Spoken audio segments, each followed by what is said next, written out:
అలానే మిస్సెస్రావు వల్లభనేని వంశీ ప్రస్తుతం విజయవాడ జైల్లో ఉన్నారు.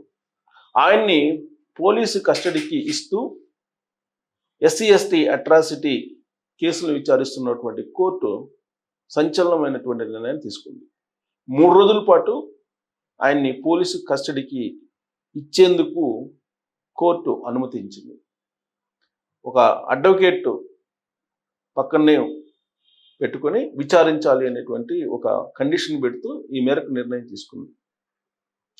అయితే ఎప్పుడు ఆయన కస్టడీకి వస్తారు జైల్లో నుంచి అనే దాని మీద మనం చూసుకుంటే రేపు ఆయనకి యాక్చువల్గా రిమాండ్ పూర్తవుతుంది. ఈ రిమాండ్ పూర్తి కాగానే వెంటనే అరెస్ట్ చేసేందుకు పోలీసులు ఒక పిటి వారెంట్ని కూడా ఇష్యూ చేశారు. అయితే ఈలోపు ఈ కోర్టు అతను పోలీసు కస్టడీకి ఇస్తూ నిర్ణయం తీసుకుంది. 10 రోజుల పాటు పోలీస్ కస్టడీకి కోరారు పోలీసులు. ఏ కేసులో? సత్యవర్ధన్ని కిడ్నాప్ చేశారు. కిడ్నాప్ చేసినటువంటి కేసులో నిజాలు బయటికి తీసుకురావాలంటే, విచారణ పూర్తి చేయాలంటే ఖచ్చితంగా పోలీస్ కస్టడీకి వల్లభనేని వంశీని ఇవ్వాలి అనేటువంటి పిటిషన్ వేశారు పోలీసులు, ఆంధ్రప్రదేశ్ పోలీసులు. సో దాంతో కోర్టు అనుమతించింది 3 రోజుల పాటు పోలీస్ కస్టడీకి తీసుకుంటున్నారు. అయితే ఈ ఆలోచన అసలు ఎలా వచ్చింది, అసలు పోలీస్ కస్టడీ తీసుకుని పోలీసులు ఏం చేస్తారు అనే దాని మీద వల్లభనేని వంశీ తరఫు నుంచి పొన్నవోలు సుధాకర్ రెడ్డి గారు అడ్వకేట్, ఆయన మీడియాలో మాట్లాడారు. గత 2 రోజుల నుంచి అది వైరల్ అవుతుంది ఆ వీడియో. ఏంటి ఆయన మాట్లాడింది అని అంటే, వల్లభనేని వంశీని మహా అయితే ఏం చేస్తారు, పోలీసులు కస్టడీ తీసుకొని 3rd డిగ్రీ ప్రయోగిస్తారు, అంతే కదా అందుకని ఏం చేస్తారు అని చెప్పి పొన్నవోలు సుధాకర్ రెడ్డి గారు, మాజీ additional advocate general Jaganmohan Reddy గారికి అత్యంత ప్రియమైనటువంటి న్యాయవాది, ఆయన వల్లభనేని వంశీ కేసులో చేసినటువంటి వ్యాఖ్యలు. విచారణ సందర్భంగా తనకు తెలియదు అన్నాడు కదా, తెలిసినవన్నీ చెప్పానన్నారు కదా, ఇంకా ఏం చెప్తాడు ఆయన? తెలియని విషయాలు ఎలా చెప్తారు, ఎలా చెప్పలేరు కదా. మహా అయితే పోలీసులు కస్టడీకి తీసుకొని 3rd డిగ్రీ ప్రయోగిస్తారు, అందుకన్నా ఏం చేస్తారని చెప్పి ఆయన అన్నారు. ఆయన ఏదైతే అన్నారో ఇప్పుడు అదే జరిగింది. కోర్టు కూడా ఇప్పుడు ఆయన పోలీస్ కస్టడీకి ఇచ్చింది. సరే, పోలీసులు 3rd డిగ్రీ ప్రయోగిస్తారా, లేదంటే ఇన్వెస్టిగేషన్లో భాగంగా ఇంట్రాగేషన్లో భాగంగా చాకచక్యంగా ప్రదర్శించి ఆయన దగ్గర నుంచి ఇన్ఫర్మేషన్ రాబడతారా అనేది తర్వాత సంగతి. పొన్నవోలు సుధాకర్ రెడ్డి గారికి మాత్రం 3rd డిగ్రీ ఖచ్చితంగా ప్రయోగిస్తారు అనేటువంటి నమ్మకం ఉంది ఆయనకి. అందుకే 3rd డిగ్రీ ప్రయోగిస్తారని చెప్పి గత 2 రోజుల నుంచి పోలీస్ కస్టడీకి ఇస్తూ కోర్టు తీర్పు చెప్పకముందే పోలీస్ కస్టడీలో 3rd డిగ్రీ ప్రయోగిస్తారు వల్లభనేని వంశీ మీద అని చెప్పి ఆయన తరఫు న్యాయవాదే చెప్తున్నాడు. వల్లభనేని వంశీకి విషయంలో పక్కాగా వల్లభనేని వంశీని ఇరికిచ్చేటువంటి ప్రయత్నం మొదటి నుంచి ఆయన చేస్తున్నారు అనేది వల్లభనేని వంశీ అభిమానులు అభిప్రాయపడుతున్నారు. ఎందుకు ఆ విధంగా అభిప్రాయపడుతున్నారు, ఎందుకు అలాంటి అనుమానాలు వస్తున్నాయి అని అంటే, ఆయన్ని అసలు పోలీస్ కస్టడీకి ఇవ్వకముందే వల్లభనేని వంశీ ఏమన్నాడు, వల్లభనేని వంశీ అన్నట్టుగా కొన్ని మాటలు బయటకు వచ్చాయి. ఏమన్నాడు, ఒకవేళ మీరు పోలీస్ కస్టడీకి ఇచ్చినా కానీ నేను మీకు సహకరించను, మీకేం చెప్పను అని చెప్పి వల్లభనేని వంశీ చెప్పినట్టు న్యూస్ బయటకు వచ్చింది.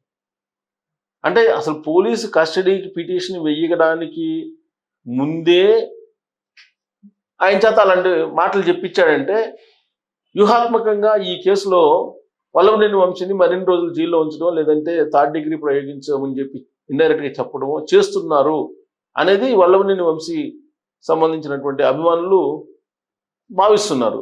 దానికి కారణం లేకపోలేదు. పొలిటికల్ కోణం నుంచి చూస్తే కనుక కృష్ణా జిల్లాలో ఎంతో కొంత వంశీ గురించి మాట్లాడుకుంటూ ఉంటారు. ఎందుకంటే తెలుగుదేశం పార్టీ పెట్టినటువంటి రాజకీయ భిక్ష కారణంగా పేరు సంపాదించుకున్నారు. ఇప్పుడు వల్లభనేని వంశీ జైలు, ఆ జైల్లో ఆయన పడుతున్నటువంటి కష్టాలు ఇవన్నీ రోజు న్యూస్లో ఏదో ఒక రూపంలో వస్తున్నాయి. ఆయన కటిక నేల మీద పనుకుంటున్నాడట, జైల్లో పెట్టినటువంటి అన్నం అయిష్టంగా తింటున్నాడట, ఇలాంటివన్నీ న్యూస్ వస్తున్నాయి. అయితే ఇప్పుడు తాజాగా కోర్టు ఇచ్చినటువంటి తీర్పులో ఆయనకి మంచం ఏర్పాటు చేయమని చెప్పి ఒక నిర్ణయాన్ని వెల్లడించింది. సో కాబట్టి ఆయనకి ఒళ్ళు నొప్పి ఉంది, వెన్ను నొప్పి కారణంగానే మంచం ఏర్పాటు చేయమని చెప్పి ఆయన పిటిషన్ వేసుకున్నారు. దానికి అంగీకరించింది. పోలీసులు 10 రోజుల పాటు కస్టడీకి ఇవ్వాలని చెప్పి కోరితే 3 రోజుల పాటు కస్టడీకి ఇస్తూ నిర్ణయం తీసుకుంది. రేపు పోలీసులు కస్టడీలోకి తీసుకోబోతున్నారు. కస్టడీ తీసుకున్న తర్వాత ఏం జరుగుతుంది అనేది అందరికీ తెలిసిందే. పొన్నవాళ్ళ సుధాకర్ గారు ఆల్రెడీ చెప్పేశారు అందరికి కూడా. ఇంతకీ ఏ కేసులో ఇప్పుడు పోలీస్ కస్టడీ తీసుకున్నారంటే ప్రధానంగా 2 కేసులు ఉన్నాయి వల్లభనేని వంశీ మీద. ఒకటి గన్నవరం తెలుగుదేశం పార్టీ కార్యాలయం మీద జగన్మోహన్ రెడ్డి గారు ముఖ్యమంత్రిగా ఉన్నప్పుడు దాడి చేసినటువంటి కేసు. ఆ కేసులో 88 మంది నిందితులు ఉన్నారు. ఈ 88 మందిలో ఒక నిందితుడు వల్లభనేని వంశీ.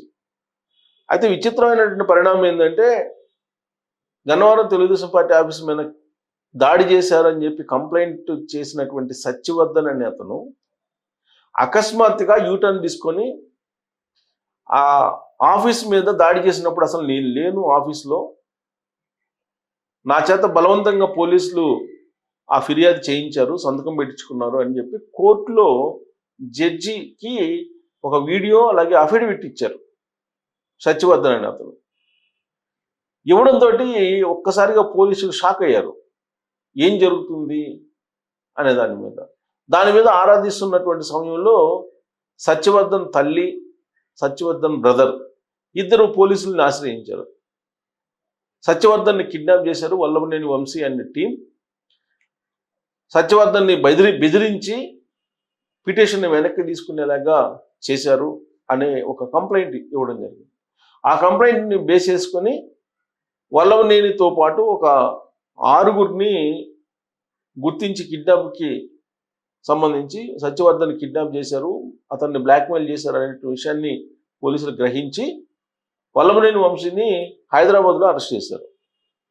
హైదరాబాద్లో అరెస్ట్ చేసి ఆ తర్వాత కోర్టులో ప్రొడ్యూస్ చేస్తే ఆయన రిమాండ్ విధించారు. ఆ కేసులో రిమాండ్లో ఉన్నాడు. ఇప్పుడు ఆయన్ని కిడ్నాప్ కేసులో ఉన్నాడు. ఆయన A1గా ఉన్నాడు వల్లభనేని వంశీ. సో ఆయన కిడ్నాప్ చేశాడు అనడానికి సీసీ ఫుటేజ్లు మొత్తం సేకరించారు పోలీసులు. హైదరాబాద్లో ఉండేట్టు సీసీ ఫుటేజ్ని చూశారు, విశాఖపట్నంలో ఉండేట్టు సీసీ ఫుటేజ్ని చూశారు. చేబ్రోల్ సీన్ అనేటువంటి ఇంటి దగ్గర విశాఖపట్నంలో సత్యవర్ధన్ తీసుకెళ్లి ఏం చేశారనేది సీసీ కెమెరా ఫుటేజ్లో చూశారు. ఇదంతా సేకరించారు. సేకరించిన తర్వాత దానికి నిజమా కాదా అని నిర్ధారణకు రావడానికి వల్లభనేని వంశీని పోలీస్ కస్టడీలోకి తీసుకుంటున్నారు. సో దీంతో ఆ కేసు మరింత పకడ్బందీగా విచారణ జరగబోతుంది. వల్లభనేని వంశీ ఆ ఫుటేజ్ని చూపించిన తర్వాత ప్రశ్నించబోతున్నారు ఆయన్ని, వల్లభనేని వంశీని. సో కాబట్టి ఈ 2 కేసులకు సంబంధించి ఇప్పుడు కిడ్నాప్ కేసు ఒకటి, తెలుగుదేశం పార్టీ ఆఫీస్ మీద దాడి చేసినటువంటి కేసు ఒకటి. దీంట్లో 88 మంది ఉంటే తెలుగుదేశం పార్టీ కార్యాలయం మీద దాడి చేసినటువంటి వాళ్ళు కొంతమందిని అరెస్ట్ చేసి ఇంకా అరెస్ట్ చేయాల్సి ఉంది. ఇక కిడ్నాప్ కేసులో వల్లభనేని వంశీ జైల్లో ఉన్నారు, మరొక 2 కూడా అరెస్ట్ చేశారు, ఇంకొక 2 పరారీలో ఉన్నారు, వాళ్ళు కూడా దొరకాల్సి ఉంది. సో ఈ కేసుకు సంబంధించి ఇప్పుడు వల్లభనేని వంశీకి రేపటి నుంచి 3 రోజుల పాటు దిబిడే అనేది తెలుగుదేశం పార్టీ వాళ్ళు భావిస్తూ ఉన్నారు. వల్లభనేని వంశీ గురించి కొడాలి నాని కానీ, లేదంటే జగన్మోహన్ రెడ్డి గారు కానీ, లేదంటే పేరు నాని కానీ లేదా పొన్నవాళ్ళు సుధాకర్ రెడ్డి గారు కానీ వీళ్ళంతా చెప్పేది ఏంటంటే మహా అయితే 3rd డిగ్రీ చేస్తారు, కాకపోతే ఏం చేస్తారు, పీకుతారా అనే వ్యాఖ్యలు చేస్తున్నారు. అసలు ఎందుకు ఈ విధంగా రెచ్చగొడుతూ వాళ్ళు మాట్లాడుతున్నారు అనేటువంటి ప్రశ్న వేసుకుంటే వల్లభనేని వంశీ వీళ్ళనంత వరకు ఎక్కువ రోజులు జైల్లో ఉంటే అదేదో వైఎస్ఆర్ కాంగ్రెస్ పార్టీకి సింపతి గెయిన్ అయ్యేటువంటి అవకాశం ఉంది, సింపతిగా కన్వర్ట్ అయ్యేటువంటి అవకాశం ఉంది అనేటువంటి ప్లాన్ తోటి ఈ టీము వల్లభనేని వంశీ చుట్టూ ఒక పద్మవ్యూహాన్ని రచిస్తున్నారు అనేది పొలిటికల్గా ఒక చర్చ నడుస్తుంది. అందుకే పొన్నవాళ్ళ సుధాకర్ రెడ్డి చాలా వ్యూహాత్మకంగా ఇరికిచ్చేశాడు వల్లభనేని వంశీని. ఇప్పట్లో జైలు నుంచి బయటికి రాడు వల్లభనేని వంశీ అనేది కూడా వినిపిస్తుంది. సో ఇవన్నీ పరిణామాలను మనం అవలోకనం చేసుకుంటే వంశీ ఇక నా జైలు పక్షిగా మిగిలిపోవాల్సిందేనా, బయటకు వస్తారా ఇప్పట్లో, అసలు ఏం జరుగుతుంది అనే దాని మీద మీరు కామెంట్ చేయొచ్చు.